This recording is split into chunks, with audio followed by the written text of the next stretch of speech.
everybody. Can you say How you go doing? Devils to get this started? You guys ready? Go Devils, go! There we go. Now we can start.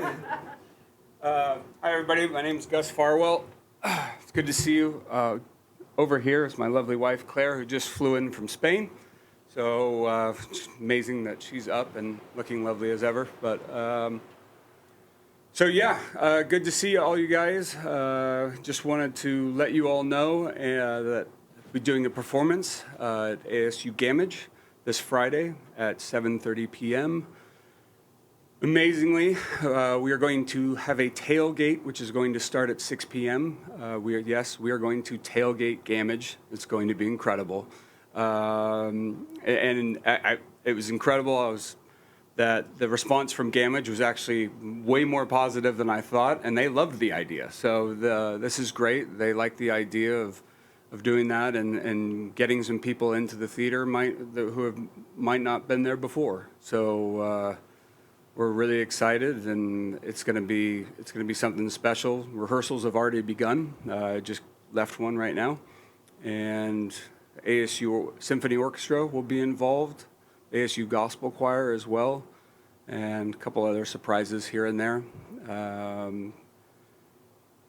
There will be some special members of the 96 team that will be in attendance. My old roommate, Jake Plummer, will be there for sure, and a couple other great players from the 96 team. The total keeps rising, and they're going to have their own little special section to sit there in the theater.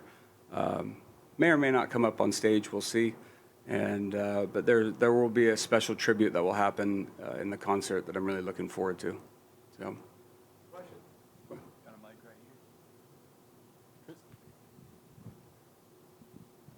Hey guys, Chris Cartman, Sentinel Source. Chris. What is it like emotionally for you?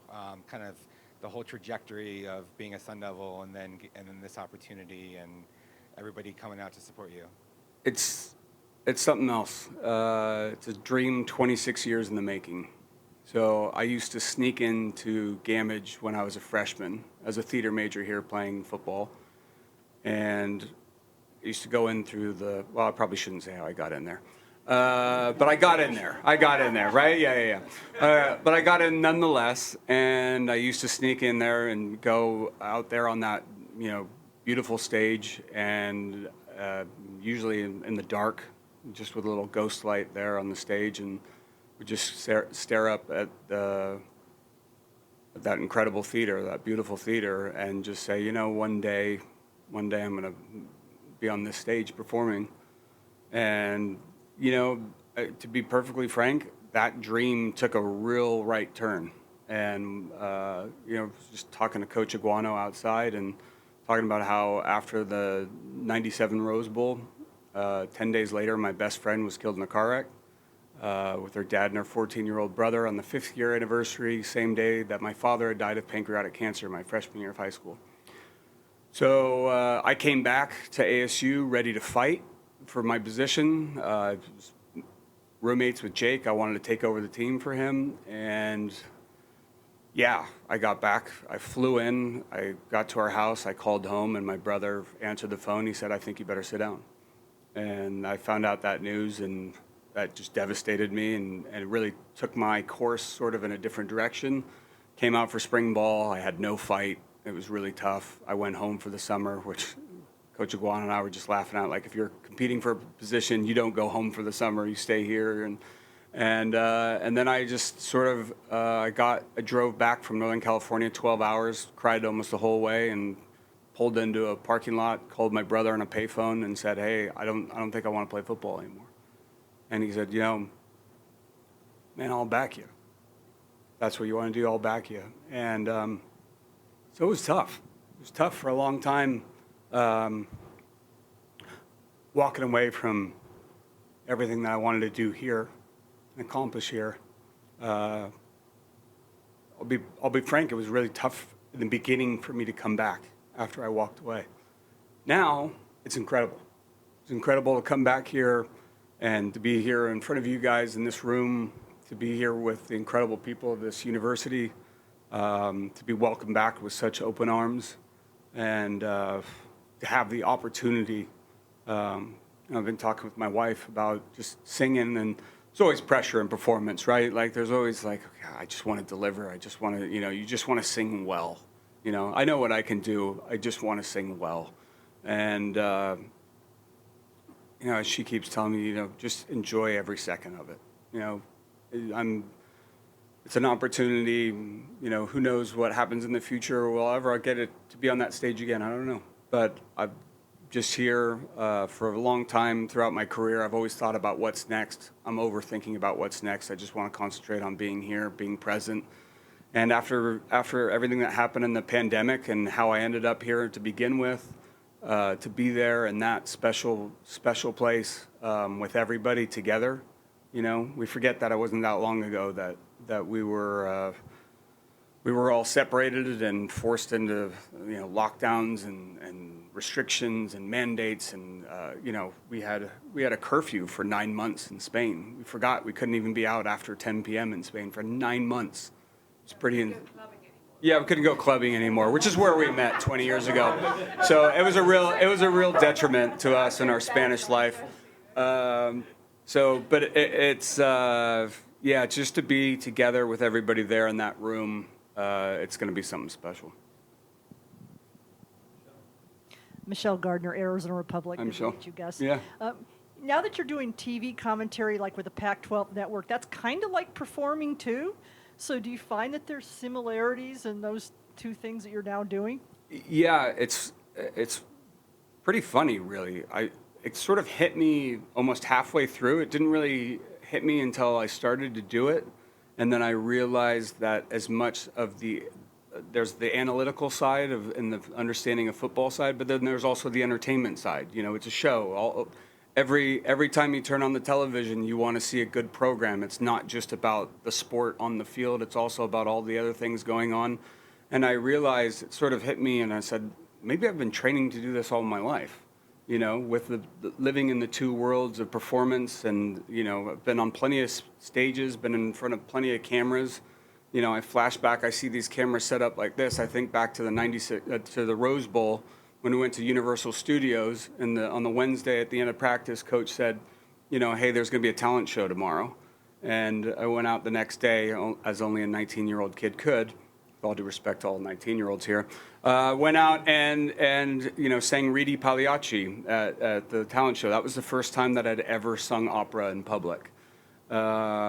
And so, the performance side, the football side, it's great to be able to sort of live in both worlds. And it's an honor to be on the Pac-12 network and to have that opportunity as well. And the fact that all of this has come out of the pandemic is doubly strange, Yeah, it's something else. Yeah. Hey, Michael.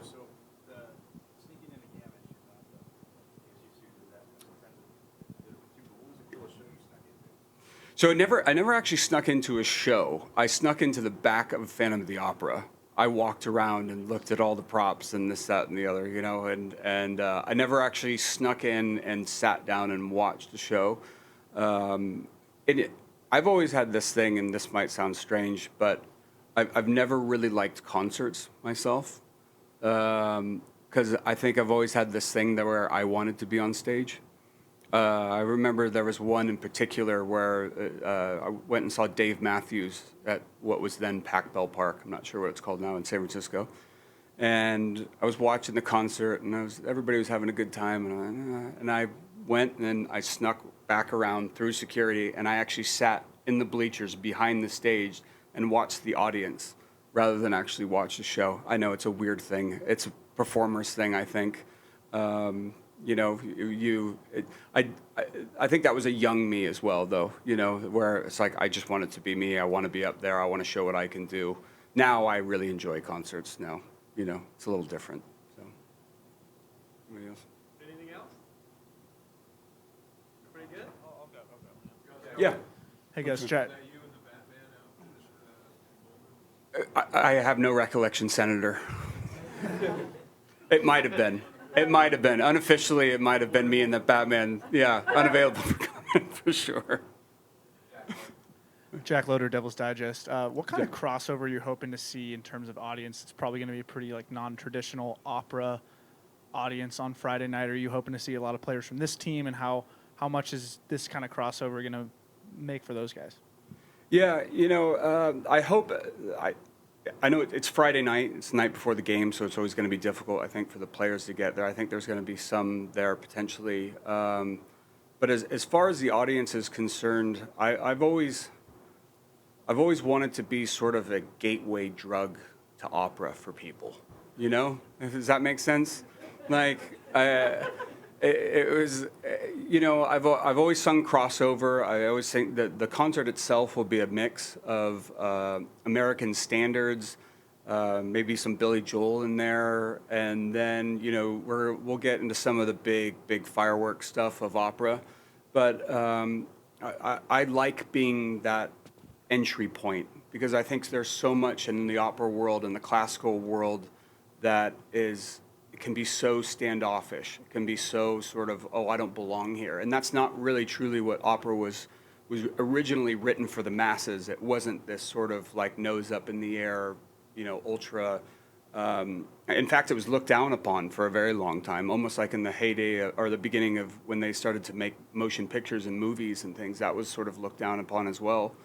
And so to be able to do that and to get people in, and a couple of weeks ago I was here for one of the games at one of the tailgates, and someone came up to me and said, "Hey, I can't wait to go to your concert. It's the first time I've ever been to Gamage." And I said, that is really what makes me happy. That's the kind of thing. Get people in there, get kids in there. I hope people bring their families. It'll be a great concert for kids as well. And sometimes I did a concert up in Northern California years ago, and a family came up to me afterwards, and I had a 16-year-old daughter who loved to sing and wanted to be a singer, and from that concert, she said that she wanted to explore opera and maybe sing opera, and that's what I really love to do more than anything else, because it's not this exclusive group or area or art form that is not for everybody. It is for everybody, and it speaks like all music to the soul, and that's why I love to perform it and get as many people to see it as possible.